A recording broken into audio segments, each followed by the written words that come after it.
خداوند کے زندہ اور پاک کلام میں سے خروج کی کتاب اس کا 14واں باب۔ اور خداوند نے موسیٰ سے فرمایا کہ بنی اسرائیل کو حکم دے کہ وہ لوٹ کر مجدال اور سمندر کے بیچ فی خیروت کے مقابل بال صفون کے آگے ڈیرے لگائیں، اسی کے آگے سمندر کے کنارے کنارے ڈیرے لگانا۔ فرعون بنی اسرائیل کے حق میں کہے گا کہ وہ زمین کی الجھنوں میں آ کر بیابان میں گر گئے ہیں، اور میں فرعون کے دل کو سخت کروں گا اور وہ ان کا پیچھا کرے گا، اور میں فرعون اور اس کے سارے لشکر پر ممتاز ہوں گا، اور مصری جان لیں گے کہ خداوند میں ہوں، اور انہوں نے ایسا ہی کیا۔ جب مصر کے بادشاہ کو خبر ملی کہ وہ لوگ چل دیے تو فرعون اور اس کے خادموں کا دل ان لوگوں کی طرف سے پھر گیا، اور وہ کہنے لگے کہ ہم نے یہ کیا کیا کہ اسرائیلیوں کو اپنی خدمت سے چھٹی دے کر ان کو جانے دیا۔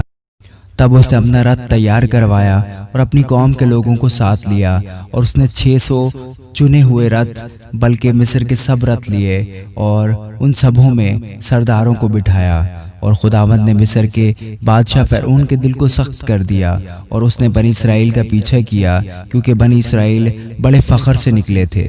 اور مصری فوج نے فرعون کے سب گھوڑوں اور رتھوں اور سواروں سمیت ان کا پیچھا کیا، اور ان کو جب وہ سمندر کے کنارے فی خیروت کے پاس بال صفون کے سامنے ڈیرا لگا رہے تھے جا لیا۔ اور جب فرعون نزدیک آ گیا تب بنی اسرائیل نے آنکھ اٹھا کر دیکھا کہ مصری ان کا پیچھا کیے چلے آتے ہیں، اور وہ نہایت خوف زدہ ہو گئے۔ تب بنی اسرائیل نے خداوند سے فریاد کی اور موسیٰ سے کہنے لگے، کیا مصر میں قبریں نہ تھی جو تو ہم کو وہاں سے مرنے کے لیے بیابان میں لے آیا ہے؟ تو نے ہم سے یہ کیا کیا کہ ہم کو مصر سے نکال لایا؟ کیا ہم تجھ سے مصر میں یہ بات نہ کہتے تھے کہ ہم کو رہنے دے کہ ہم مصریوں کی خدمت کریں، کیونکہ ہمارے لیے مصریوں کی خدمت کرنا بیابان میں مرنے سے بہتر ہوتا؟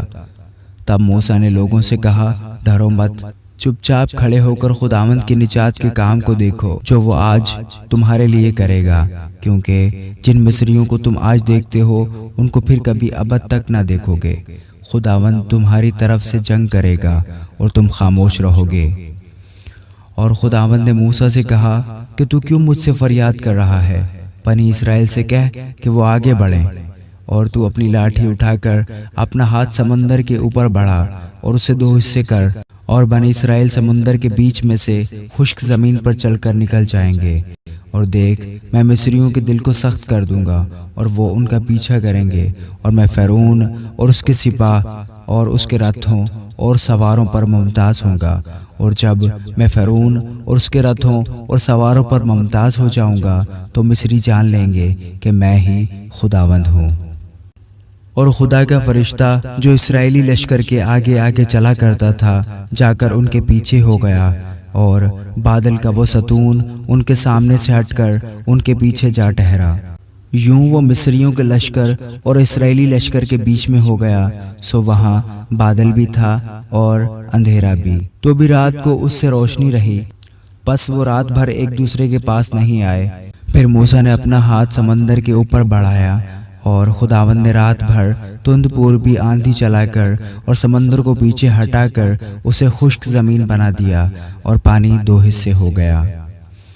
اور بنی اسرائیل سمندر کے بیچ سے خشک زمین پر چل کر نکل گئے، اور ان کے داہنے اور بائیں ہاتھ پانی دیوار کی طرح تھا۔ اور مصریوں نے تعقب کیا، اور فرعون کے سب گھوڑے اور رتھ اور سوار ان کے پیچھے پیچھے سمندر کے بیچ میں چلے گئے۔ اور رات کے پچھلے پہر خداوند نے آگ اور بادل کے ستون میں سے مصریوں کے لشکر پر نظر کی اور ان کے لشکر کو گھبرا دیا، اور اس نے ان کے رتھوں کے پہیوں کو نکال دیا، سو ان کا چلانا مشکل ہو گیا۔ تب مصری کہنے لگے، آؤ ہم اسرائیل کے سامنے سے بھاگیں، کیونکہ خداوند ان کی طرف سے مصریوں کے ساتھ جنگ کرتا ہے۔ اور خداوند نے موسیٰ سے کہا کہ اپنا ہاتھ سمندر کے اوپر بڑھا تاکہ پانی مصریوں اور ان کے رتھوں اور سواروں پر بہنے لگے۔ اور موسیٰ نے اپنا ہاتھ سمندر کے اوپر بڑھایا، اور صبح ہوتے ہوتے سمندر پھر اپنی اصلی قوت پر آ گیا، اور مصری الٹے بھاگنے لگے، اور خداوند نے سمندر کے بیچ ہی میں مصریوں کو تہہ و بالا کر دیا۔ اور پانی پلٹ کر آیا اور اس نے رتھوں اور سواروں اور فرعون کے سارے لشکر کو جو اسرائیلیوں کا پیچھا کرتا ہوا سمندر میں گیا تھا غرق کر دیا، اور ایک بھی ان میں سے باقی نہ چھوٹا۔ پر بنی اسرائیل سمندر کے بیچ میں سے خشک زمین پر چل کر نکل گئے، اور پانی ان کے داہنے اور بائیں ہاتھ دیوار کی طرح رہا۔ سو خداوند نے اس دن اسرائیلیوں کو مصریوں کے ہاتھ سے اس طرح بچایا، اور اسرائیلیوں نے مصریوں کو سمندر کے کنارے مرے ہوئے پڑے دیکھا، اور اسرائیلیوں نے وہ بڑی قدرت کو جو خداوند نے مصریوں پر ظاہر کی دیکھی، اور وہ لوگ خداوند سے ڈرے اور خداوند پر اور اس کے بندہ موسیٰ پر ایمان لائے۔ آمین۔